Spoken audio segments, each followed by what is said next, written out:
Hello, friends. It is Saturday, February the 21st, about 1:15. Previous video, of course, I said that we need to stop self-censoring and define things in clarity. You know, what we are encountering here, right versus wrong, good versus evil. Now, in doing that, we have to also take into account the fact that we have to question how we got here. I've said in previous videos that's my estimation that we got here through legal means. The Constitution as ratified in 1787 is defective. It was from the outset. It contains aberrant language and reflects viewpoints and compromises that should have never been put into a constitution for this country. Especially after the high ideals expressed by the people in the Declaration of Independence itself. Noting that these rights were inalienable, yet the Constitution enshrined slavery, did not provide equal rights for all, discriminated, and set up the structure that we now see has evolved and metastasized into the verge of a horrible dictatorship bent on genocide. So that's how we got here, in my estimation. And therefore, we need a new Constitution.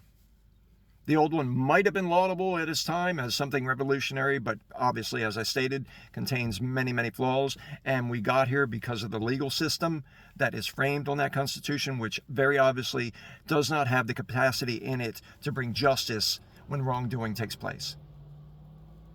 So we need a new Constitution.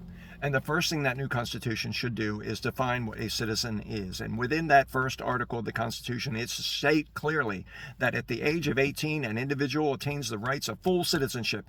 End of statement.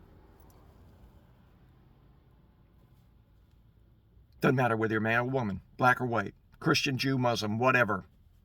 At 18, if you are so self-possessed that you feel that you want to run for office, if you feel confident that you can represent your fellow citizens in office as an 18-year-old, if you are that caliber of individual that can speak to your people in your community and say, hey, I would like to be the representative for office X, Y, or Z. If you have the competence at that age to do that, then you should be able to do that and be judged by your fellow citizens as to whether you are truly the person to be elected. No more discrimination. Plain and simple. Plain and simple. So as I go forward with these videos, which in a way I'm doing just as a diary for myself, since a lot of times it seems like nobody is listening because I haven't heard anyone say that we need a new Constitution, which we very definitely do. And when we get through this crisis, we can't simply try to rebuild. But guess what? It was a train wreck before. Do we want to rebuild that crap? No, I don't think so. We're not going to waste our energy. Therefore, we need a new Constitution. We, in essence, are going to found a second republic of the United States, and that is absolutely necessary. So, as I said, as I go forward, I'm going to make some serious propositions about things I think need to be included in a new Constitution. You know, No King's Day is coming up, and I will be out there, and I'm going to be loud and loud and loud, because there's another thing that I think we need besides a No King's Day, is I think we need a march for democracy. No King's Day is going to say what we don't want. We need to start saying what we do want. We can't just always be against things. We need to represent to the people what we are for. And then they will come to our side because they will recognize that, yes, we are defending those inalienable rights. And yes, it is right that we need a new Constitution. And yes, it is right that we need massive reform of our economic system.